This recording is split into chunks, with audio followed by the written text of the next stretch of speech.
தினமலர் நேயர்களுக்கு வணக்கம். உரைகள் நிகழ்ச்சிக்கு வரவேற்கிறோம். நேற்று மோடி வெற்றிவேல் வீரவேல் அப்படின்னு முழங்கி இருக்கிறார். இது வெறும் அரசியல் முழக்கமா அல்லது அரசியல் மாற்றத்திற்கான ஒரு அடிப்படையான ஆரம்பத்தின் ஒரு சின்ன துளியா அப்படிங்கிற கேள்வி எழுந்திருக்கிறது. ஒரு 4400 கோடி திட்டங்களோடு மதுரையில் இறங்கி இருக்கிற மோடி திமுக மீது மிக காட்டமான விமர்சனங்களை வைத்திருக்கிறார். குறிப்பாக ஊழல் குறித்து பேசியிருக்கிறார். எங்களுக்கு மோடி மீது பயம் இல்லை என்று சொன்னதற்கு கவுண்டர் சொல்லியிருக்காரு. இப்படி நிறைய விஷயங்களை கிரவுண்ட் லெவலில் இறங்கி பண்ணியிருக்காரு. தன்னுடைய பிரச்சாரத்திற்கு முன்பாக திருப்பரங்குன்றத்துக்கு சென்று அங்கு விழுந்து வணங்கிவிட்டு ஆரம்பித்திருக்கிறார். இப்படியான விஷயங்கள் எல்லாம் இந்த மோடியின் உரை என்பது அரசியல் மாற்றத்தை ஏற்படுத்துமா அப்படிங்கிற கேள்வி எழுந்திருக்கிறது. அதை குறித்து தான் இன்றைய உரைகள் நிகழ்ச்சி விவாதிக்க இருக்கிறது.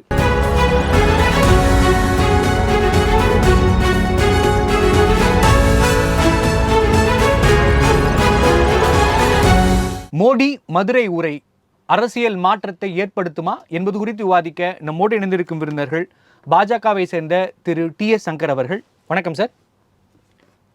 மற்றும் பத்திரிகையாளர் திரு சோமு அவர்கள். வணக்கம் சார். சார், சோமு சார், உங்ககிட்ட இருந்து ஆரம்பிக்கணும்னு நினைக்கிறேன். மோடி வந்த உடனே வெற்றிவேல் வீரவேல்னு ஆரம்பிச்சிருக்காரு. அதற்கு முன்னதாக திருப்பரங்குன்ற கோயிலுக்கு சென்று தரிசித்து விட்டு அதையும் அங்கு சொல்லி ஆரம்பிச்சிருக்காரு. இடமாற்ற ஊழல், டாஸ்மார்க் ஊழல் அப்படின்னு நிறைய விஷயங்களை தன்னோட பேச்சில் வச்சுருக்காரு. நீங்கள் ஒட்டுமொத்தமாக மோடி அவர்களின் பேச்சை எப்படி பார்க்குறீங்க? இப்போ திருப்பரங்குன்றத்தில் ஆரம்பிச்சிங்க, சட்டையில் அழுக்கப்படாமல் சிகப்பு கம்பளம் விரித்து அதில் பட்டு வேட்டு விரித்து ஒரு விழுந்து கும்பிட்டு வந்திருக்கிறாரு. அது ஒரு நல்ல விஷயம். அது ஒரு ஆன்மீக இது என்ன அது என்ன சொல்லியிருக்காரு, இந்த ஆன்மீக அனுபவம் வந்து அவ்வளோ அற்புதமாக இருந்தது அப்படின்ட்டு இருக்காரு. திருப்பரங்குன்றம் இது பண்ணது. இந்த ஆன்மீக நூலே நமக்கு என்ன ஞாபகம் வரும்னா, 2024 ஒரிசாவில் தேர்தல் பிரச்சாரத்தப்போ பூரி ஜெகநாதருடைய அந்த பொக்கிசாரியுடைய சாவி தமிழ்நாட்டில் இருக்குது அப்படின்னு சொன்னது நினைவுக்கு வருது. ஒன்று. அடுத்து இந்த வெற்றிவேல் வீரவேல் அப்படிங்கிறதும் திருப்பரங்குன்றங்கிறதும் முத்தமிழ் கடவுள் முருகர் அவரை சொல்கிறது. ஆனால் அந்த முத்தமிழுக்கு ஒதுக்கக்கூடிய நிதி எவ்வளவு, புழக்கத்திலேயே இல்லாத சமஸ்கிருதத்துக்கு ஒதுக்கக்கூடிய நிதி எவ்வளவு அப்படிங்கிறத பற்றி நம்ம நிறையா பேசியிருக்கிறோம். சரி, தமிழுக்கு தான் இப்படி இப்படின்னா தமிழ்நாட்டுக்கு என்ன அப்படிங்கிறத நம்ம பார்க்கணும். இப்போ தமிழ்நாட்டுக்கு என்ன அப்படின்னு நம்ம பார்த்தோம் அப்படின்னா, இப்போ இந்த கல்வி அப்படிங்கிற ஒரு விஷயத்தையே வச்சுக்கோமே. இதில் வந்து நீங்கள் ஒரு விஷயத்தை ஆரம்பிச்சிங்க, நான் அதிலே தொடர்ந்து பயணிக்கணும்னு நினைக்கிறேன். வெற்றிவேல் வீரவேல்னு ஆரம்பிச்சிருக்கார். இந்த வேல் எடுத்திருப்பது, தமிழை எடுத்திருப்பது, கோவிலை எடுத்திருப்பது என்பது தமிழகத்தில் ஓட்டை பெற்று தருமா? அதற்கான கட்டமைப்பு இங்கே உருவாகிட்டு தான் நம்ம பார்க்குறோமே. அப்படி அது சரியான முன்னெடுப்பாக நம்ம பார்க்க முடியாது. இல்லை, இதெல்லாம் நான் காமெடியான விஷயம். அதாவது வெற்றிவேல் வீரவேல் அப்படிங்கிறத வந்து எப்படின்னா ஒரு தடையும் சொல்கிறார்ல, வந்து உலகத்திலேயே பழமையான தமிழை நான் கற்றுக்கொள்ள முடியாதது வருத்தமாக இருக்கிறதுங்கிறது ஒரு பர்மனெண்ட்டான ஒரு டயலாக். அது அமித்ஷா அவர்களாக இருக்கட்டும், மோடி அவர்களாக இருக்கட்டும் சொல்கிறது. ஏன் இத்தனை வருஷம் சொல்கிறாங்க, நடுவில் கொஞ்சம் நாச்சும் கற்றுருக்கலாமே அப்படிங்கிற. அது மாதிரி வெற்றிவேல் வீரவேல் அப்படிங்கிறது ஒரு விஷயம் சொல்கிறதுனாலேயே அடிப்படை கட்டமைப்பு வந்துடும் அப்படின்னு சொல்ல முடியாது. இவங்க அடிப்படை கட்டமைப்பு வேணும் அப்படின்னு நினச்சாங்கன்னா என்ன செஞ்சுருக்கலாம் அப்படின்னா, நாங்கள் வந்து தமிழ்நாட்டை வந்து நம்ம அதை தொடர்ந்து நம்ம பேசுவோம். இந்த விஷயத்திலே அவர் வந்து என் இதயம் கணக்கிறதுங்கிறத வார்த்தையை பயன்படுத்தியிருக்காரு. இங்கே திருப்பரங்குன்றத்தில் முருக கோயிலுக்கு என்ன நடந்தது அப்படிங்கிறத குறிப்பிட்டு பேசுகிறாரு. இதயம் கணக்கிறதுன்றாரு. ஏற்கனவே இங்கே இருக்கிற தமிழர்கள், முருகனை வழிபடக்கூடிய தமிழர்கள் வந்து இந்த விஷயத்தில் கண்டிப்பாக மனம் பாதிக்கப்பட்டிருக்கிறார்கள் அப்படின்னு தான் பார்க்க முடியுது. அங்கே பூர்ணச்சந்திரனை குறிப்பிட்டு பேசுகிறார். அவர் அதற்காக தன்னுடைய இன்னுயிரை நீந்திருக்கிறார். அப்போ அந்த விஷயம் மோடி அவர்கள் பேசும்போது அங்கே ஒரு எழுச்சி ஏற்படாதா? அதாவது இங்கே திருப்பரங்குன்றத்தில் இருக்கிற அந்த தர்காவுக்கு போகிறதுல 199 பேர் இந்துக்கள் தான். அங்கே போய் ஏதோ ஒரு நாளில் அங்கே கரை சமைச்சாங்கன்னா அங்கே போய் சாப்பிட்டு அப்படியே இந்த கோயிலுக்கு வருவான், இங்கே வந்து படுத்துருப்பான், கும்பிடுவான். இயல்பான பக்தி அதுதான். மத வெறி அப்படிங்கிறதோ இல்லை மத பிரிவினைங்கிறதோ அங்கே கிடையாது. இன்னும் சொல்லப்போனால் இஸ்லாமியர்களில் சில பேர் தான் சொல்லுவாங்கன்னா தர்கா வழிபாடு கூடாதும்பாங்க. அந்த மாதிரி சொல்கிறவங்க உண்டு. யதார்த்த மாதிரியான ஆட்கள்லாம் பார்த்திங்கன்னா, இப்போ நானே என்னையே உதாரணம் வச்சுங்களேன், வெளியில் அதே இஸ்லாமியர்களில் இல்லை, உங்கள் ஒப்பீனியன்கிறது தனியாக நம்ம பார்க்கலாம். அதே இஸ்லாமியர்களில் நிறைய பேர் இது தேவையில்லாத வேலை, திமுக அரசாங்கம் இதை செய்திருக்க வேண்டாம், எங்களை கேட்டா நாங்களே தீபம் கொடுத்துருப்போம், நாங்களே வழிபட்டு அனுமதி இது கொடுத்துருப்போம் உங்க ஒப்பீனியன். அப்படின்னு அதனால அப்படின்னு சில நிறைய இடங்கள் இஸ்லாமியர்லாம் சொல்றாங்க அப்படின்னு நாம அதையும் பார்க்குறோம். சோமு சார் கருத்து மாதிரியே மற்றவர்கள் கருத்தும் நம்ம இதையும் பார்க்குறோம். அப்போ இதெல்லாம் தாண்டி போகிறப்ப ஒரு பக்தர் அங்கே உயிர் விடுறாருங்கன்னா அது சாதாரண விஷயமா சோமு சார் பார்க்க மாட்டாருன்னு நான் நம்புறேன். இல்ல இது சாதாரண விஷயம் இல்ல, முட்டாள்தனமான ஆனா அங்க உணர்வு தவறான விஷயம். அங்க உணர்வு எழுச்சியால் நடந்த விஷயம் தவறு என்பதை யாரும் மறுப்பதுக்கு இல்லை. ஆனா அங்க உயிர் விடுற அளவுக்கே அங்க மக்கள் உணர்வு ரீதியாக எழுச்சியோடு இருக்கிறார்கள் அப்படின்னா வாக்குகள் மாறாதா? ஏன் இதுக்காக போராடின தலைவர்கள் ஏன் தற்கொலை பண்ணிக்கலங்கிறது ஒரு கேள்வி. இதுன்னு இல்லை, எந்த போராட்டமாக இருக்கட்டும். இப்போ உயிரை கொடுக்குறாங்க அப்படின்னா அது ஒரு மிகப்பெரிய ஆயுத இதை எதிர்த்து நிற்கிறப்ப நம்ம பதிலுக்கு நிற்க முடியாது. அப்போ உயிரை கொடுக்குறாங்க. குயிலி பழைய இதில் பார்க்குறோம், அது மாதிரி ஈழத்தில் பார்க்குறோம். இது வேற வழி இல்லாத சூழலில் இருக்கிறப்ப நம்ம இது இரண்டுமே நான் புரிஞ்சுக்கிறேன். இது இரண்டுமே மக்களின் எழுச்சியால் அங்கே யாரோ ஒருத்தர் எடுத்த தவறான முடிவுங்கிறதுல மாற்று கருத்து இல்லை. ஆனால் அந்த எழுச்சி களத்தில் இருக்கிறது என்பதை ஒரு பானை சோற்றுக்கு ஒரு சோறு பதம் அப்படின்னு தான் நம்ம இதை பார்க்க முடியும். ஒரு பானை சோத்துக்குன்னா பல சோறு பல குண்டு அங்கே இருக்குது. அப்படி பார்த்தீங்கன்னா இது வேண்டான்னு சொல்கிறவங்க தான் அதிகம், இந்த பிரச்சனை வேணான்னு. அப்போ ஒரு சோறு இல்லாமல் பல பாத்திரத்தில் பல சோறு வேணாம் தானே இருக்கு. தொடர்ந்து பேசலாம் சார். சங்கர் சார், மோடி அவர்கள் சாஷ்டாங்க நமஸ்காரம் பண்ணிட்டு அதை மேடையில் சொல்லி பூர்ணச்சந்திரனுக்கு மரியாதை கொடுத்து மனது கணக்கிறது அப்படின்னு நிறைய விஷயங்கள் பேசியிருக்கிறார். நாம் இங்கே ஆன்மீக அரசியல் அல்லது எதிர்கட்சிகளின் வார்த்தைகளில் சொல்ல போனால் மத தீவிரவாத அரசியல் அதை முன்னெடுக்கிறீங்களா அப்படிங்கிற கேள்வி எழுந்திருக்கேன் சார். மன்னிக்கணும், நான் அண்ணன் சோமு அண்ணனுடைய நடுக்கத்தை நான் பார்த்து கேட்கிறேன். பரவாயில்ல, நாள் இருக்கும் போதே தமிழக கத்துக்கிட்டாவது மோடி இது வரைக்கும் என்ன செஞ்சாருன்னு. ஒரு காலத்துல வணக்கம்னு சொன்னவர் இன்னைக்கு வெற்றிவேல் வீரவேல் வரைக்கும் வந்திருக்கிறது அண்ணனுக்கு பொறுக்கலை. ஏதோ அவர் இன்னைக்காக எலெக்ஷனுக்காக தமிழ் கத்துக்கிட்டேன்னு அண்ணன் திரிக்கிறதும் எனக்கு பிடிக்கல. இங்க இல்ல, மலேசியாவில் போய் தமிழ ஐநா சபையில போய் தமிழ உலகத்துல இருக்கக்கூடிய எந்த ஒரு மொழிக்கும் பழமையான மொழின்னு தமிழ தலைமையில வச்சு தாங்கக்கூடிய பாரத பிரதமர் நரேந்திர மோடியை தவிர வேற ஒருத்தரை கை நீட்டி இல்ல. கனவுல நினைச்சு பார்க்க முடியுமா அண்ணன்? இதுக்கெல்லாம் அவர் காலில் இல்லையா நீங்க விழணும்? உன்னுடைய தாய்மொழியை எங்கேயோ பிறந்த ஒருத்தர் உலகம் முழுக்க போற்றிக்கிட்டு இருக்காரு. மலேசியாவில போனா தமிழை கொண்டாடுறாரு, ஐநா சபையில போனா தமிழை கொண்டாடுறாரு, பாராளுமன்றத்துல தமிழை கொண்டாடுறாரு, செங்கோலை கொண்டு போய் பாராளுமன்றாரு. கேவலம் ஒரே ஒரு நீதிமன்ற தீர்ப்பை நிறைவேற்ற வக்கில்லாத இந்த அரசுக்காக இப்படி ஒரு பரிஞ்சு பேசி என்னுடைய பாரத பிரதமருடைய தமிழ் தியாகத்தை கொச்சப்படுத்தலாமா? அவர் சாஷ்டாங்கமா இல்ல, இந்த சரணாகதியா இருக்கார். தமிழுக்கு சரணாகதியா இருக்கார், தமிழ் மக்களுக்காக சரணாகதியா இருக்கார். எப்பேற்பட்ட ஒரு உலகத்தின் தலைவரை ஒத்த அரசியலுக்காக நீங்க கொச்சப்படுத்துவீங்கன்னா அதை பார்த்துக்கிட்டு நாங்க சும்மாறு போட்டு அடிச்சிட்டீங்களா? சொல்லுங்க, என்ன உங்களுக்கு தமிழுக்கு செய்யாம விட்டாரு? ஆளும் கட்சியா இங்க பாரதிய ஜனதா கட்சியோ இல்ல தேசிய ஜனநாயக கூட்டணியோ தமிழ்நாட்டுல வரலன்றதுனால உங்களுக்கு பேசுற பேச்சிலே சொன்னாரு. முல்லை உங்களுக்கு இருக்கக்கூடிய சென்னையில இருக்கக்கூடிய அந்த போர்ட்ல இருந்து மதுரை வாயில் வரைக்கும் இருக்கக்கூடிய அந்த திட்டத்தை எத்தனை வருஷம் நீங்க கிடப்புல போட்டிருந்தீங்கன்னு, ராமேஸ்வரத்துல ட்ரெயினை எத்தனை மெதுவா நீங்க ஓட்டிக்கிட்டு இருந்தீங்கன்னு, அத்தனையும் வேகம் எடுத்து தன்னுடைய சொந்த ஒரு மக்களா நினைச்சு வேலை செஞ்சவருக்கு நீங்க என்ன ஒரு பட்டம் சூட்ட விரும்புறீங்க? மதவாதியா? சங்கர் சார், இங்க பேசுவதற்கு நிறைய இருக்கிறது. இந்த பேச்சின் ஆரம்பமே எங்க ஆரம்பிக்கிறாருன்னா கோயிலேருந்து தான் ஆரம்பிக்கிறார். அது சரி, மீனாட்சி அம்மனை வழிபட்டோம் அப்படிங்கிறத ஆரம்பிக்கிறது சரி. ஆனால் அது ஆரம்பிக்கிறப்பே பிரச்சனையோடு ஆரம்பிக்கிறார். மனது கணக்கிறது அப்படிங்கிறது தான் அரசியல் அந்த உரையின் ஆரம்பமே அதுதான். அதுக்கு முன்னாடி எல்லாருக்கும் வந்த தலைவர்களுக்கெல்லாம் வரவேற்று கொடுத்தாரு. ஆனால் அப்படி பார்க்குறப்ப நீங்கள் முடியாத ஒரு ஊடகமா நீங்க கேள்வியை கேட்காதீங்க. ஒரு உயர் நீதிமன்ற தீர்ப்பை நிறைவேற்றுறதுக்கு தடையா ஒரு அரசே இருக்குது. அதை பார்த்து கொந்தளிச்சு இறந்து போயிருக்கான் ஒரு ஜீவன். அப்பேற்பட்ட ஒரு ஜீவனுக்காக தன்னுடைய மனசை வருத்திக்கிட்டு அவனை தியாகியாக்கி உங்களை கொண்டாட சொன்னா நீங்க அதை அரசியலா பாப்பீங்களா? இது அரசியலா? நீதிமன்றத்துக்கு தலை வணங்குறேன்னு சொல்லி சத்தியப்பிரமாணம் பண்ணக்கூடிய நீங்க தமிழக அரசு ஒரு நீதிமன்றத்தினுடைய தீர்ப்பை இதுவரைக்கும் மதிக்கிறதுக்கு உங்களுக்கு தெம்பில்ல.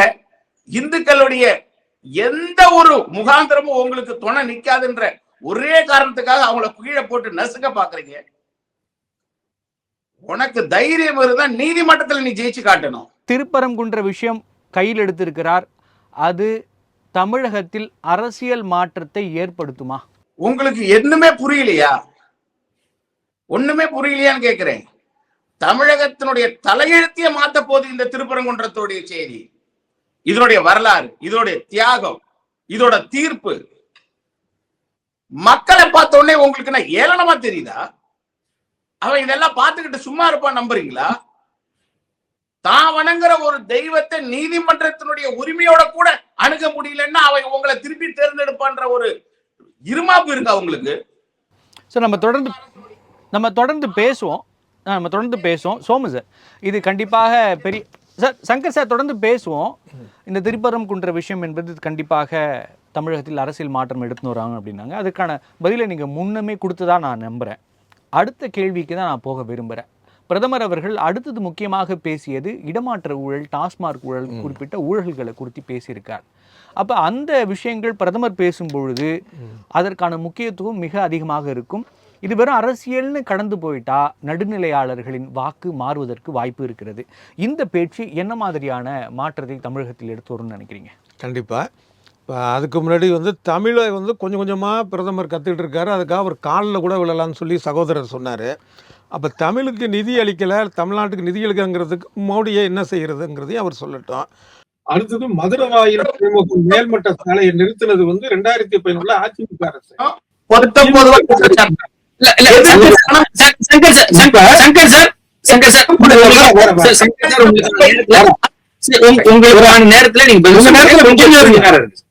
அடுத்தது இந்த ஊழல் விஷயத்துக்கு வருவோம்.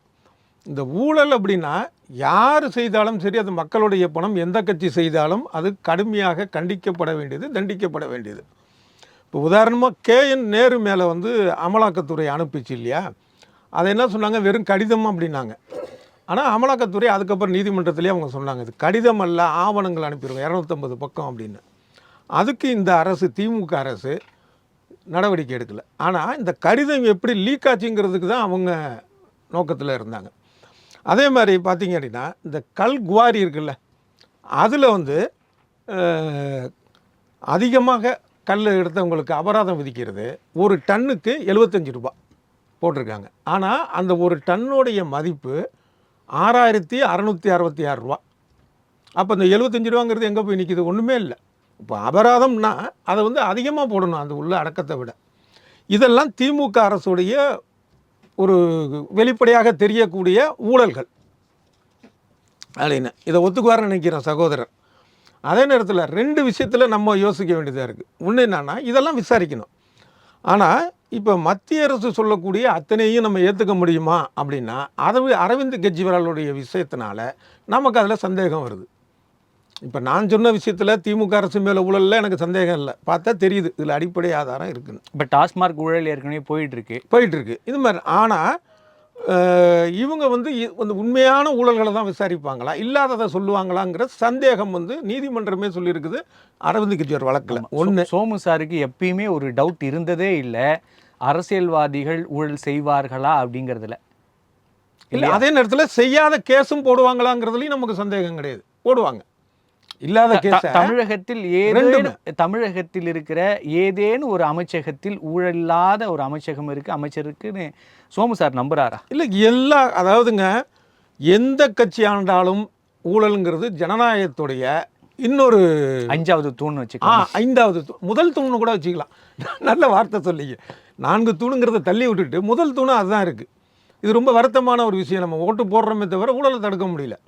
இது எந்த இது இருந்தாலும், இப்போ வியாபம் ஊழலுங்கிறோம், எத்தனையோ சொல்கிறோம், பாஜகவாக இருக்கட்டும், காங்கிரஸாக இருக்கட்டும், எத்தனை ஊழல் மாநில அரசில் காங்கிரஸ் ஆண்டாலும் சரி, பாஜக ஆண்டாலும் சரி, வட மாநிலங்களில் பார்க்குறோம் ஊழல். அதே போல் பார்த்தீங்கன்னா இங்கே திமுக அதிமுக எந்த கட்சி வந்து ஊழலை வந்து அந்த புகார் மோடி அவர்கள் இந்த ஊழலை கையில் எடுத்திருக்கார். அப்ப இங்க என்ன மாதிரியான அரசியல் மாற்றங்கள் வரும்? இல்லை, அது ஒரு அரசியல் பகுப்பாய்வா நம்ம இதை பார்க்க முடியும். இப்போ மோடி ஊழல்னு சொன்ன உடனே மதுரை பேச்சு ஞாபகத்துக்கு வராது, தேர்தல் பத்திர ஊழல் ஞாபகத்துக்கு வரும், ரபேல் ஊழல் ஞாபகத்துக்கு வரும், துவாரகா சாலை அதில் 18 கோடிங்கிறதுக்கு 1 கிலோமீட்டர் 250, இதெல்லாம் சிஏஜியே சொன்ன. அதனால கரெக்டாக தான் சார். ஆனால் எலெக்ஷன் நடக்க போகிறது என்னவோ தமிழகத்தில் இல்லை, தமிழ்நாடு இந்தியாவில் தானே இருக்குது. இல்லை, அது இருக்குது. ஆனால் மக்களுக்கு தமிழ்நாட்டின் நலன் நமக்கு என்ன கிடைக்கும், ஸ்டேட் கவர்மெண்ட் அப்படிங்கிறது தெளிவாக இருப்பாங்க. உங்களுக்கு ஓட்டிங் பேட்டர்னும் தெரியும். நம்ம அதை தனியாக பேசலாம், அதுக்கான நேரமும் இருக்குது. தமிழகத்தில் என்ன மாற்றம் வரும்? 2 விஷயம் சுருக்கமான கருத்து சார். சிம்பிளான விஷயம். இப்போ நமக்கு வந்து ஒரு ரூபா கொடுத்தா 29 ரூபா தான் நமக்கு திருப்பி வருது, மீதி 71 ரூபா வரலங்கிறப்ப அந்த 71 ரூபாவில் மத்திய அரசு பாஜக அரசுடைய ஊழலில் போயிருக்கு. அப்போ அதில் வந்து தமிழ்நாட்டு மக்களுக்கான ஒரு பங்கு இருக்குது, வரியில் பங்கு இருக்குங்கிறப்ப அவங்க அதையும் கன்சிடர் பண்ணுவாங்க. ஆனால் எந்த ஒரு தேர்தல்லையும், ஒரே ஒரு தேர்தல் இந்த போஃபர்ஸ் ஊழல் அந்த பிரச்சனையை தவிர ஊழலுங்கிறது பெரிய ஃபேக்டராக ஆனது கிடையாது. அது வருத்தமான விஷயம்தான். இது எந்த கட்சி ஊழல் பண்ணாலும் கண்டிக்கணும் நம்ம, அது பாஜகவோ திமுகவோ அதிமுகவோ காங்கிரஸோ. ஆனால் மக்களை பொறுத்த அளவில் ஊழல்னா அரசியல்வாதி ஊழல் பண்ணாமல் என்னையா செய்வான் அப்படின்னா, இவனை தான் வந்து காசு வாங்குறானே. 10 கட்சி நிற்கிது, 10 பேர் பணம் கொடுத்தா 10 பேர்ட்டையும் வாங்குறான். யார்கிட்டையும் நான் அதுக்கு போட போகிறேன்ப்பா. அது காலத்தில் குறைஞ்சபட்ச ஒரு நியாயம் இருந்தது. எப்படின்னா, இன்னொருத்தன் கொடுத்துட்டு இல்லைப்பா அவர் ஏற்கனவே கொடுத்துட்டு போயிட்டாருப்பா, வேணாம் நான் அவர் தான் போடணுன்ட்டு. இப்போ வர்றதை வாங்கி வச்சுக்கிறேன், இல்லை நம்ம காசு தானே ஏங்குறான், அதில் ஒரு நியாயம் சொல்கிறானால ஊழல். இப்போ தான் புதுசாக ஒரு வார்த்தை வந்திருக்கு அந்த நவீன காலத்தில், பேக்டர்னு. எதுக்கு எடுத்தாலும் பேக்டர். இப்போ குமரிமுத்து ஒரு அறிக்கை விட்டாருன்னா, குமரிமுத்து இந்த எலெக்ஷனில் ஃபேக்டர் ஆவாரா அப்படின்னு அது ஒரு கேள்வி வந்துடும். அதுமாதிரி ஊழல் ஒரு ஃபேக்டர் ஆகுமானா அதெல்லாம் ஒரு ஃபேக்டர் ஆகாது. தொடர்ந்து பேசலாம் சார். சார் சங்கர் சார், முக்கியமாக தமிழையும் செங்கோலையும் எடுத்திருக்கீங்க. ஒரு வட இந்தியர் திடீர்னு வந்து வெற்றிவேல் செங்கோல் அப்படின்னு பேசுறதால தமிழகத்துல பிஜேபிக்கு ஓட்டு வந்துருமா? இங்க திமுக அதிமுக 2 கட்சிகள் இருக்கு, இவங்கதான் மாறி மாதிரி ஆட்சியில இருந்துட்டு இருக்காங்க. நீங்க கூட்டணியில இருந்தால் கூட பாஜக என்பது 2ஆம் பட்சம் தான், நீங்க அதிமுக தான் முக்கிய கூட்டணியா பார்க்கப்படுகிறது. இது கூட்டணிக்கு வலு சேர்த்தா கூட மோடி பேசுறதால யார் இங்க வெற்றிவேல்னு சொல்றதால யார் வந்து அதிமுக ஓட்டு போட்டுற போறாங்க? அது இல்லாம இன்னொரு விஷயமா நம்ம பார்க்கப்படுவது என்னன்னா, அதிமுகவிற்கு நிறைய இடங்கள்ல பலவீனமாகவே பாஜக பார்க்கப்படுகிறது. அது மாறுவதற்கான வாய்ப்புகள் இருக்கா? முதல்ல என்னுடைய வன்மையான கண்டனம், பாரத பிரதமர் நரேந்திர மோடியை வட இந்தியர்னு நீங்க சித்தரிக்க முயல்வது. நீங்க மட்டும் இல்ல, பாவம் தமிழ்நாட்டில் இருக்கக்கூடிய பல ஊடகங்கள் பிரித்தாளும் சூழ்ச்சியில தமிழக மக்களுடைய மனசுல எந்த சங்கர் சார் நான் தெளிவா சொன்னேன், இப்படி பேசப்படுகிறதுன்னு சொல்றேன். வெளியில என்ன பேசுறாங்கிற கேட்கிற கேள்வி நான் கேட்டுத்தான் ஆக வேண்டும். இதுல விருப்பு என்பது இல்லைன்னு நான் நினைக்கிறேன். அந்த பேசுறவங்களுடைய வன்மத்தை தான் நான் குறிப்பிடுறேன்னு நீங்க வச்சுக்கோங்க.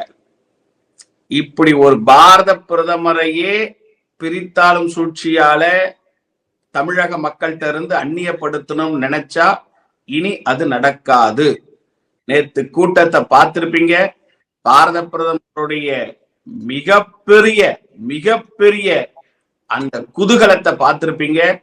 மக்கள் பாரத பிரதமரோட எந்த அளவுக்கு ஒன்றி இருக்காங்கன்னு நீங்க பார்த்திருப்பீங்க.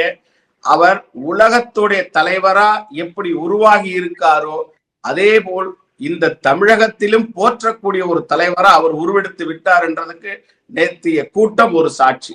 2வது, ஊழலை புறந்தள்ளிட்டு வரக்கூடிய எலெக்ஷனை தமிழக மக்கள் பார்ப்பாங்கன்னு அண்ணன் சொல்றது நான் முற்றிலும் மறுக்கிறேன். அண்ணனுக்கு மறந்துட்டீங்க அண்ணா. நீங்க ஏதோ மோடி மேல ஒரு மத்திய அரசு ஊழலுக்கு ஒரு கடை இருக்கிற மாதிரி காட்டிக்க விரும்புறீங்க. கனவுல கூட நடக்காது. உங்களுக்கே தெரியும், கடந்த 10 ஆண்டுகள்ல 13வது ஆண்டுகள்ல மோடி அரசாங்கத்தின் மீது சிறு துரும்பு கூட கரைப்படிய விடாம ஒரு ஆட்சி நடக்குது. அப்படின்னா இந்தியாவில் இருக்கக்கூடிய பாரத பிரதமர் நரேந்திர மோடியோட ஆட்சின்றத பிறக்கிற குழந்தை கூட தெரிஞ்சு வச்சுக்கிற அளவுக்கு இன்னைக்கு சங்கர் சார், நான் சோமு சார்ட்ட கேட்ட அதே கேள்வியை தான் அவங்க கிட்ட வைக்க விரும்புறேன். மோடி ஊழல் பண்ணிருக்காருன்னு வச்சுக்கினா கூட அது தமிழக அரசியல்ல இங்க இருக்கிற முதலமைச்சருக்கான தேர்வுல அது ஒரு ஃபேக்டரா இருக்காது.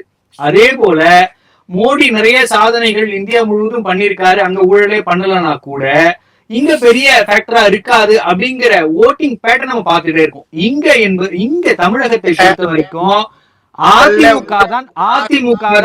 அதிமுக தான் வெற்றி பெற்றீங்கன்னா அதிமுக தான் ஆட்சி அமைக்கும்.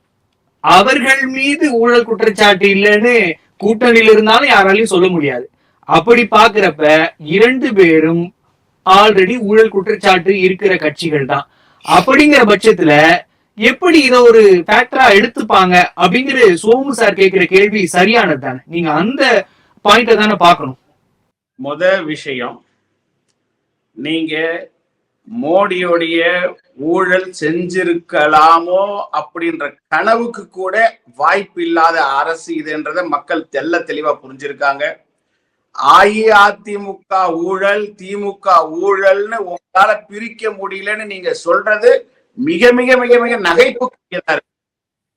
விஷயம், எந்த ஒரு என்டிஏ கவர்மெண்ட்ல இருக்கக்கூடிய அரசிலும் உள்துறை அமைச்சர், உங்ககிட்ட இருக்கக்கூடிய பொதுப்பணித்துறை அமைச்சர், நெடுஞ்சாலைத்துறை அமைச்சர், கனிம வளத்துறை அமைச்சர், போக்குவரத்து துறை அமைச்சர், உங்ககிட்ட இருக்கக்கூடிய அத்தனை அமைச்சர்கிட்டயுமே ஒரு ஊழல் படிஞ்சிருக்கு. உதாரணத்துக்கு நீங்க மூர்த்திய மதுரையில மாநாடு நடந்ததுனால சொல்றேன். மூர்த்தின்னு ஒரு அமைச்சர் இருக்காரு வணிக வரித்துறைக்கு.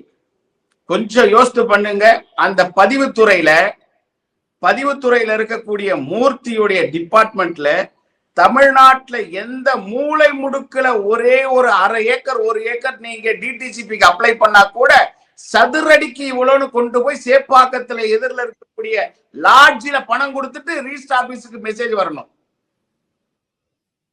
கேவலத்தின் உச்சம். மதுபானத்துல ஊழல், உங்களுக்கு இருக்கக்கூடிய கனிம வளத்துல ஏற்கனவே உங்களுக்கு 5000 கோடி பிக்ஸ் பண்ணியாச்சு. நகர்ப்புற ஊரக வளர்ச்சியில 1000 கோடி பிக்ஸ் பண்ணி வச்சிருக்கீங்க. பொதுப்பணித்துறையில 1.5 லட்சம் கோடி கடன் வாங்கியிருக்கார் நெடுஞ்சாலைத்துறைக்கு. அதுல 20% கமிஷன் அடிக்கிறார்னு ஓப்பனா பேசுறாரு எங்களுடைய உள்துறை அமைச்சர். இதுவரைக்கும் நீங்க மறுக்கல. இப்படி ஒவ்வொரு துறையிலுமே ஊழல் இருக்கக்கூடிய ஒரு ஆட்சியை இனிமே மீண்டும் கொண்டு வருவாங்க தமிழக மக்கள் நினைச்சீங்கன்னா அதை விட ஒரு முட்டாள்தனம் திமுகவுக்கும் இருக்காது, ஊடகத்துக்கும் இருக்காது, அண்ணனுக்கும் அந்த மாதிரியான எண்ணம் நினைச்சதே தப்புன்றது உறுதியாயிரும். விஷயம். 2வது விஷயம், அஇஅதிமுகவை ஏதோ என்டிஏல இருந்து பிரிச்சு பார்த்து ஒரு குளிர்காய நினைக்கிற நினைப்புக்கு முதல்ல ஒரு வன்மையான கண்டனம். அஇஅதிமுக வேறு அல்ல, என்டிஏ கூட்டணி வேறு அல்ல. என்டிஏ கூட்டணி தமிழகத்தில அஇஅதிமுக தலைமையில் இருக்கிறது. மோடியுடைய பாரதிய ஜனதா கட்சியும் அதில் ஒரு அங்கம், மாற்றமே இல்லை. எக்காலத்திலும் திமுகவோட ஊழலுக்கு நிகரா ஒப்பிடக்கூடிய அரசியல் கட்சி எதுவுமே இல்லை. கிட்டத்தட்ட அதிமுக வந்துருமா சார்? இல்ல சர்க்கார் சார், நிகரா வராது, கிட்டத்தட்ட வந்துருமா இல்ல அது கூட வந்துருமா அப்படிங்கிற கேள்வி இருக்கு இல்லையா? அதிமுக என்னைக்கு ஊழலுக்காக தண்டிக்கப்பட்ட கட்சி அப்படிங்கறத நம்ம மறந்துட முடியாது இல்லையா? அஇஅதிமுக இருந்திருக்கோ அப்போ அதன் பேரு ஊழலுக்குன்ற ஒரு மிகப்பெரிய ஒரு தடைக்கல் இருக்கும். என்டிஏவில் இருக்கக்கூடிய அஇஅதிமுக ஊழலுக்கு போக முடியாத அளவுக்கு பாரதிய ஜனதா கட்சியோட கடிவாளம் இருக்கும். கடந்த கால வரலாறு எடுத்து பாருங்க. விஷயம், என்னைக்குமே அஇஅதிமுக நீங்க நினைக்கிற மாதிரி திமுகவோட போட்டி போட்டுக்கிட்டு ஊழல் செய்யற கட்சி இல்ல. அஇஅதிமுகவுடைய சுயரூபம் தெரிஞ்ச தமிழக மக்கள் இந்த மாதிரியான பொய் பிரச்சாரத்துக்கு இடம் கொடுக்க மாட்டாங்க. 2வது விஷயம், பாரதிய ஜனதா கட்சியுடைய சாதனைகள் திமுகவால தமிழ்நாட்டுல எடுத்துக்கொள்ள முடியாதுன்ற அளவுக்கு பிரச்சாரம் பண்ணிடுவாங்கன்னு. எந்த தமிழ்நாட்டில் இருக்கக்கூடிய நலத்திட்டத்தை எடுத்துக்க மாட்டேன்றீங்க? துறைமுகத்தை, தூத்துக்குடி துறைமுகத்தை விரிவாக்கி இருக்கமே அதுவா? தூத்துக்குடி விமான நிலையத்தை உருவாக்கி இருக்கிறமே அது விரிவாக்க செஞ்சிருக்குமே அதையா? சென்னையில இருக்கக்கூடிய துறைமுகத்தை விரிவாக்க செஞ்சிருக்கிறமே அதுவா? சென்னையில இருந்து உங்களுக்கு போடக்கூடிய தேசிய நெடுஞ்சாலை விரிவாக்கம் செஞ்சிருக்குமே அதையா? எதை மக்கள் மறந்துடுவாங்க நினைக்கிறீங்க? சங்கர் சார், தமிழகத்திற்கு கிடைக்க வேண்டிய நிதியை தரமாட்டீங்க அப்படின்னு ஒரு குற்றச்சாட்டை சோமு சார் வைக்கிறாரு சார். செஞ்ச அண்ணனை பர்டிகுலரோட சொல்லுங்க. பாரத பிரதமர் நரேந்திர மோடி நேத்து நேரடியா சவால் விட்டாரு. 6 லட்சம் பிரதம மந்திரி வீட்டுகளை நான் வழங்கியிருக்கேன், 3 லட்சத்தை கிடப்புல போட்டிருக்கு தமிழக அரசு. அப்பாவி அடித்தட்டு மக்களுக்கு கிடைக்கக்கூடிய அந்த வீட்டு வசதி திட்டத்துக்கு உண்டான செயல்பாட கூட ஆம வேகத்துல நகர்த்துது. ப்ராசஸிங் பண்ணாம இருக்கு இந்த தமிழ்நாடுன்னு குற்றச்சாட்டு வைக்கிறாரு. ஒரு பாரத பிரதமர் வைக்கிறாரு, இலவச வீட்டுக்கு வைக்கிறாரு. என்ன பதில் சொல்லுவீங்க நீங்க? அவங்க எல்லாம் வீடு கட்டிட்டா உங்க 1000 ரூபாய்க்கு அவங்க கையேந்த மாட்டாங்கன்றதுனால வீடு கொடுக்காம இருக்கீங்களா? சார் உங்க கேள்விதான் நான் சோமு சார் வைக்க விரும்புறேன். சார் நீங்க சொன்ன மாதிரி தமிழகத்திற்கு நிதி கொடுக்கல அப்படிங்கிறது பரவலாக பேசப்பட்டா கூட இந்த வாட்டி மோடி பேசுகிறப்ப தெளிவாக சொல்லியிருக்காரு. ரயில்வே பட்ஜெட்டில் 9 மடங்கு நாங்கள் தமிழகத்திற்கான நிதியை கூடுதலாக கொடுத்துருக்கோம், எய்ம்ஸை முடிச்சிருக்கோம், 6 லட்சம் வீடுகள் இங்கே கட்டப்பட்டிருக்கிறது, அது இறுதி கட்டமாக கட்ட வேண்டிய வீடுகளுக்கு அனுமதி கொடுக்க வேண்டியதை நிறுத்தி வச்சுருக்காங்க. இது மாதிரியான நிறைய விஷயங்கள் பண்ணியிருக்காங்க. பாம்பன் பாலத்தை மிக மிக மெதுவாக நகர்ந்து கொண்டிருந்தது, அதை விட அரசு நகர்ந்து கொண்டிருந்தது, அதை நாங்கள் வேகப்படுத்தியிருக்கிறோம், அந்த பாக்கியம் எங்களுக்கு கிடைத்திருக்குன்னு நிறைய லிஸ்ட்டு போட்டு பேசுகிறாரு. அப்படி இருக்கப்ப இது சாமானியனுக்கு புரியும்படியாக தானே இருக்குது, இது சரியாக தானே இருக்குது? இல்லை, சாமானியனுக்கே ஒரு பெரிய கேள்வி வரும். நாங்கள் அப்போலேருந்து 9 மடங்கு கொடுத்துருக்குறோம் அப்படின்னா பழைய காங்கிரஸ் கட்சியில் கொடுத்ததை வச்சு இந்த கணக்கெலாம் சொல்கிறாங்க, ரொம்ப நாளாக சொல்லிட்டு இருக்கிறாங்க. காங்கிரஸ் கட்சியிலையும் தமிழ்நாட்டு அரசுக்கு உரிய நிதி தரலைங்கிறது தான் உண்மை. வரலாறு சோமு சார் சொல்ற மாதிரியே வச்சுக்கினா கூட காங்கிரஸும் தரல, பிஜேபியும் தரல. ஆனா காங்கிரஸை விட பிஜேபி தான் அதிகம் தந்திருக்கிறது நம்ம புரிஞ்சுக்கலாம் இல்லையா? இல்ல அப்படின்னா காங்கிரஸோடு அங்கம் வகித்த திமுகவால் செய்ய முடியாததை அங்கமே வகிக்கலாம். பேசவே முடிக்கல. பிஜேபி கொஞ்சம் பொறுமையா இருந்தீங்கன்னா இந்த கேள்விக்கே பதில் இது தேவை. என்னன்னா பாமரனுக்கே புரிகிற ஒரு விஷயம். அப்போ நிதியோடைய மதிப்பெண்ணா, பணத்தோட மதிப்பெண்ணா, இப்போ பணத்தோட மதிப்பெண்ணான்னு பார்த்தாலே சில பேர் இந்த சினிமாவில் சொல்லிக்குவான்ல, அப்படின்னா எங்கள் தலைவர் நடித்த படம் தான் அதிக வசூல் அப்படின்னு. 20 வருஷத்துக்கு முன்னாடி ஒரு படம் அப்போ டிக்கெட்டு விலை என்ன, இப்போ விலை என்ன அப்படின்னு நான் புரிகிற மாதிரி சொல்கிறேன்னா, அப்படி இருந்தாலே அப்போ கம்மியாக கொடுத்தாங்க, இப்போ கம்மியாக கொடுத்தாங்க, அது அதிகமாக கொடுக்குறோங்கிறது இல்லை. அப்பையும் கம்மி, இப்பயும் கம்மி தான். தமிழ்நாடு காங்கிரஸ் காலத்திலும் புறக்கணிக்கப்படுது, பாஜக காலத்திலும் புறக்கணிக்கப்படுதுங்கிறது தான் இதில் கட்சி சார்புங்கிறதுலாம் உள்ள ஒன்று. அடுத்தது திமுகவோ இல்ல சார், ஒட்டுமொத்த ரயில்வே பட்ஜெட்ல ஒட்டுமொத்தமான தொகை என்பது 9 மடங்கு உயர்த்தப்படவில்லை. ஆனா தமிழகத்திற்கு தரப்படுகிற அந்த தொகையில தான் 9 மடங்கு உயர்த்தப்பட்டிருக்கிறது. அப்படிங்கிற பட்சத்துல பங்கீடு அப்படின்னு வரும்போது தமிழகத்துக்கு கூடுதலாக தானே கிடைச்சிருக்கு. இப்போ ஒன்றும் இல்லை, இப்போ நம்ம இப்போ தினமலர் நிகழ்ச்சினால சொல்கிறேன், தினமலர்லேயே அவ்வளவு சமூக அக்கறையோடு போடுவாங்க. ஒரு விஷயம் என்ன அப்படின்னா, எந்தெந்த ரயில்வே திட்டங்கள் புறக்கணிக்க, அவங்க அதில் கட்சி சார்பு பார்க்குறது கிடையாது. நான் சின்ன வயசுலேருந்து பார்த்து படிச்சுட்டு இருக்கேன் தினமலர். காங்கிரஸ் ஆண்டப்பையும் சரி இதுவும் சரி, இந்தந்த இது கட்டுரைகள் அந்த மாதிரி போடுறது வேறு நாளிதழ் கிடையாது. ஆராய்ந்து இந்த தூரத்துலேருந்து தூரம் வரைக்கும் அகலப்பாதையாக்கணும், இல்லை இந்த ரூட்டை மேப்போடு போடுவாங்க. இப்போ உதாரணத்துக்கு ஒன்று, திருவண்ணாமலையிலேருந்து நகரி வரைக்கும் தினமலரில் வரும், கட்டுரை போடுவாங்க. அது இந்த பட்ஜெட் நேரத்தில் இல்லை, எப்பயுமே அடிக்கடி போட்டுட்ருப்பாங்க. அது அப்போலேருந்து இப்போ வரைக்கும் அப்படி தான் இருக்குது. இது நம்ம நினைக்கிற மாதிரி இவங்க சொல்கிறதுக்கு 1000 இருக்கலாம். அது யதார்த்தம் என்னன்னு நம்ம கட்சி சார்பை யோசிக்கக்கூடாது ஒரு விஷயம். அடுத்தது, நாங்கள் நிதி கொடுத்தோம், அதை திமுக அரசு சரியாக செயல்படுத்தவில்லைன்னா அதுக்கு நடவடிக்கை எடுக்கணும். மீட்டிங்கில் பேசுகிறதுக்கு இவங்க எதிர்க்கட்சி கிடையாது, மோடி பிரதமர் தானே. நாங்கள் இவ்வளோ கொடுத்தோம், நீங்கள் ஏன் செய்யலை? ஏன்னா இந்த விஷயம் அப்படி உண்மையாக இருக்கும் பட்சத்தில் நம்ம திமுக அரசை கண்டிக்கிறோம். ஏன்னா அது என்னுடைய வரிப்பணமும் அதில் இருக்குது. அப்போ திமுக அரசு மத்திய அரசு கொடுத்தாலும் இல்லை மாநில அரசே செஞ்சாலும் இதெல்லாம் எங்களுடைய வரிப்பணம் தானே, நம்மளுடைய வரிப்பணம் தானே. அப்போ மத்திய அரசு கொடுத்து நீங்கள் ஏன் செய்யலைங்கிறதுனால நம்ம கண்டிக்கணும் திமுக அரசை. அதை இவர் கண்டிக்கிற லெவலில் இல்லை, இவர் அதிகாரத்தில் இருக்கிறவர், அதுக்கான நடவடிக்கை எடுக்கணும். அப்புறம் அதை ஒரு தேர்தல் பிரச்சாரமாக வச்சுக்கிட்டு இல்லாமல் நடவடிக்கை எடுங்க. ஏன் நாங்கள் இவ்வளோ கொடுத்தோம்ல, ஏன் அதை நீங்கள் பண்ணலை? அது மட்டும் இல்லை, இப்போ இந்த ஒரு பிரச்சனை வந்துச்சு இல்லை, நானே எடுத்து சொல்கிறேன், மகளிர் உரிமை தொகைன்னு கொடுத்ததே பட்டியலின மக்களுக்கான ஒரு நிதியை மாற்றிருக்கிறாங்க. அது எவ்வளோ பெரிய தவறு. திமுக அரசு செய்த தவறுகளில் அது ஒரு முக்கியமான தவறு, அதை நம்ம கண்டிக்கிறோம். இப்போ அந்த மாதிரி கண்டிக்கிறது அப்படிங்கிறது, இப்போ நம்மளை மாதிரி வெளியில் உட்காந்துருக்குறோம், இல்லை சகோதரர் ஒரு கட்சியில் இருந்தாலும் கூட அரசு பொறுப்பில் இல்லை, அதனால் அவர் கண்டிக்கலாம். ஆனால் பிரதமர் கண்டிக்க தேவையில்லை, அதுக்கு நடவடிக்கை எடுங்க. இது மாதிரி அனுப்பணும், ஏன் இல்லை அதை செய்யுங்கன்னா தாராளமாக வரவேற்கிறோம். திமுக அரசு மேலே நாங்கள் நடவடிக்கை எடுக்கிறோம்னு சொல்லி எடுங்க. கண்டிப்பாக சார். சார் சங்கர் சார், ஒரு முக்கியமான கேள்வி எதிர்த்தரப்பிலிருந்தே வைத்திருக்கிறார். தொடர்ந்து திமுக செய்கிற தவறுகளை வெறும் அரசியல் மட்டும் செய்து கொண்டிருப்பதற்கு நீங்கள் எதிர்க்கட்சிகள் அல்ல. பிரதமர், உங்கள் ஆட்சி அதிகாரம் உங்கள் கையில் இருக்குது. தவறுகளுக்கு தண்டிக்காமல் அல்லது அதற்கான நடவடிக்கைகள் எடுக்காமல் வெறும் அரசியல் மட்டுமே பண்ணிட்டு இருக்கீங்கன்னா இப்போ உங்கள் எண்ணம் என்ன அப்படிங்கிற கேள்வி இருக்கே. சார், நீங்க கூட்டாண்மை தத்துவத்தின் அடிப்படையில அரசியல் சாசன அமைப்பு இருக்கு சார். இங்க ஏதோ ஒரு மோனோபோலியா இல்ல. விஷயம் புரிஞ்சுக்கணும். சர்வாதிகாரமா இருந்ததுன்னா இன்னாரும் அவங்களுக்கு சவுக்கடி மட்டும் இல்ல, சாவே பரிசா கிடைச்சிருக்கும். ரெண்டாவது விஷயம், அண்ணனுக்கு இல்ல அது மாதிரி எல்லாம் பேசக்கூடாது, ரொம்ப தப்பு. அது எங்க பேசினாலும் அது நான் இருக்கிற ஒரு அரங்களோட பேசுறது. சவுக்கடி சாவுன்னா பேசுறது அநாகரிகம். நான் அந்த மாதிரிலாம் நான் பேச மாட்டேன், யாரையுமே பேசாதீங்க. அந்த அரசியல் கட்சி மேடம் மாதிரி நீங்க பேசக்கூடாது. குறைஞ்சபட்சம் ஒரு சவுக்கடி சாவு அதெல்லாம் தப்பு. 3 லட்சம் வீடுகளுக்கு நானு இங்க நிதி கொடுத்திருக்கேன். சங்கர் சார், அப்ப பாஜக செய்யற தப்புக்கு பாஜக சவுக்கால் அடிக்கலாமா? சோமு சார் ஒரு நிமிஷம் சார், உங்களோட கருத்துக்கு அவர் மறுப்பு தெரிவிக்கல. உங்க வார்த்தைகளுக்கு சார், அவங்க கருத்துக்கு அவர் மறுப்பு தெரிவிக்கல. உங்கள் வார்த்தைகளை திரும்ப பெறுவது என்பது நல்லதுன்னு நினைக்கிறேன். சவுக்கடி மக்களுடைய வரி பணத்துல பாரத பிரதமர் தமிழ்நாட்டுக்கு பயனாளிகளுக்கு கொடுக்க சொன்னது. அந்த பயனாளிகளை தேர்வு செஞ்சு கொடுக்கறதுக்கு இந்த தமிழக அரசு முன் வரலன்னா இந்த மக்களுடைய வரி பணம் எவ்வளவு வீணா இருக்கு. 1000 கோடியே பட்டியலினத்திற்கும் ஷெட்யூல் காஸ்டுக்கும் டிரைபலுக்கும் கொடுத்த பணத்தை மகளிர் சுய உதவி குழுக்கு மட்டுமில்ல, மகளிருடைய உரிமை தொகைக்காக நீ மாத்தி இருக்க. யாரை கேட்டு மாத்தின? மாத்திட்டு என்ன சொல்ற? நான் கொடுத்தது பூரா எஸ்சி பெண்களுக்கு தானே ஒரு அறிக்கையை மாத்தி பேசுறேன். ஆனா இங்க தம்பட்டம் அடிக்கும் போது நான் தேர்தல் வாக்குறுதியை நிறைவேற்றிட்டேன். என்னுடைய தமிழக அரசு மக்களுக்கு சங்கர் சார் ரொம்ப தெளிவா சோமு சார் கேள்வி கேட்டிருக்காரு.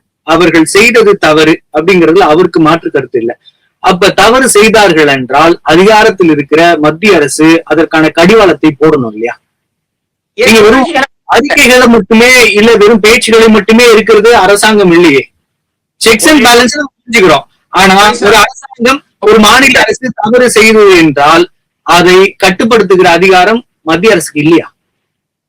என்ன பண்ணலாம்? ஆட்சியை கலைச்சிடலாமா? 356 வச்சு ஆட்சி கலைச்சிடலாமா? அதை தவிர வேற என்ன இருக்குன்னு நீங்க நினைக்கிறீங்க? இல்ல என்ன இருக்கு? சங்கர் சார், நீங்க ஒரு வழக்கறிஞர், உங்களுக்கு தெரியும். வரத்துதான் இருக்கு. இல்ல நிதியை நிறுத்தி வைக்கிற அதிகாரம் தான் இருக்கு. நான் நிதியை நிறுத்தி வைக்கட்டுமா? பொதுமக்கள்கிட்ட போய் இந்த மாதிரி உங்க அரசு வேலை செய்யலன்னு சொல்லட்டுமா? இல்ல இந்த அரசே தேவையில்லைன்னு கலைச்சிட்டுமா? சொல்லுங்க. இல்ல கைது பண்ணட்டுமா? சொன்ன மாதிரி ரயில்வே திட்டத்துக்கு நிலத்தை கையகப்படுத்தி கொடுக்கல. வீட்டு வசதிக்கு ஏழைகளுக்கு பயனாளிகளை தெரிவு பண்ணி கொடுக்கல. 3 லட்சத்துக்கு 3 லட்சம் வீட்டுக்கான பணம் அப்படியே கிடப்புல போட்டிருக்கு.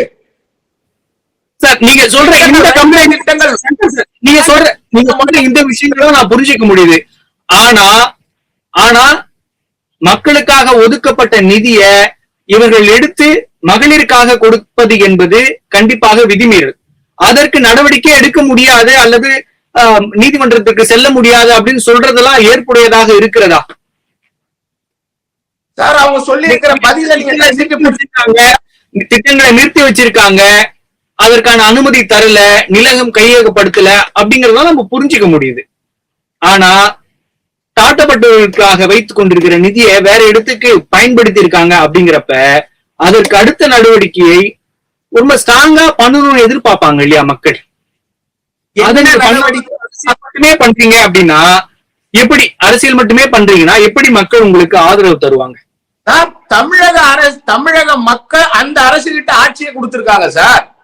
அவங்களுடைய செயல்பாடு எங்களுக்கு ஓட்டு போடலாமா? நீங்க ஒரு விஷயத்தை தெளிவா தெரிஞ்சுக்கங்க சார். மத்திய அரசு முறையா நீங்க செயல்படலன்னு தெரிஞ்சா அந்த நிதியை முடக்க முடியும். இல்ல ஆதாரத்தினுடைய தமிழக அரசை கலைக்கிறதுக்கு மத்திய அரசு ஊழலின் அடிப்படையில மாநில அரசை கலைக்க முடியும். ஆனா இவங்க விஞ்ஞான ரீதியான ஊழல் திமுகன்றதுக்கு இது ஒரு எடுத்துக்காட்டு. 1000 ரூபாய் உரிமை தொகைன்றது மத்தவங்களுக்கு கொடுக்கும் போது தமிழக அரசு நிதியில கொடுக்கறாங்களாம். பட்டியல் இனத்தவருக்கும் ஷெட்யூல் காஸ்ட்ல இருக்கிறவங்களுக்கும் இல்ல இந்த SC ST பீப்புள் பெண்களுக்கு மட்டும் பாரத பிரதமர் கொடுத்த நிதியில இந்த 1000 ரூபாயை கொடுக்கறாங்களாம். இன்னும் அந்த 1000 ரூபாயை நாங்க தப்பா பயன்படுத்தல, மடமாறி விட்டுதான் பயன்படுத்துறோம். என்னோட இறுதியான கேள்வி ஓரிரு வார்த்தைகள்ல பதில் கொடுங்க. தேவர் பிள்ளை யாதவர் அப்படின்னு நிறைய விஷயங்களை இந்த பேச்சின் ஊடே பேசியிருக்கார் பிரதமர். இது எந்த அளவுக்கு தமிழகத்தில் பலனை தரும்? திமுக அதிமுகவை தாண்டி பாஜக இங்கு வளர்வதற்கான வாய்ப்புகள் இருக்குன்னு நினைக்கிறீங்களா? சுருக்கமான உங்களோட இறுதியான வளர்ந்துருச்சு சார். இனி வளரும்ன்ற பேச்சே வச்சுக்காதீங்க சார். நன்றி சார். வளரும் நாடுன்ற மாதிரி பேசிட்டு இருக்கிற மாதிரி இல்ல சார். பாரதிய கட்சியுடைய வளர்ச்சியை நீங்க மதுரையோட மாநாட்டுல மட்டும் இல்ல, செங்கல்பட்டுல நடந்த மாநாடு, மதுராந்தகத்தில் நடந்த மாநாடு மட்டும் இல்ல, திருச்சியில வரப்போற மாநாடையும் சேர்த்து பாருங்க சார். பாரதிய கட்சி எந்த அளவுக்கு வலிமை பெற்று இருக்குன்னு. நன்றி சார். நன்றி சார். சார் சங்கர் சார், நன்றி சார். நம்ம நிகழ்ச்சியோட இறுதிக்கு வந்துட்டோம். நன்றி சார். நம்முடைய விவாதத்தில் கலந்து கொண்டு பல்வேறு கருத்துக்களை நம்மோடு பகிர்ந்து கொண்டமைக்கு நன்றி. மற்றும் ஒரு நிகழ்ச்சியில் சந்திக்கலாம்.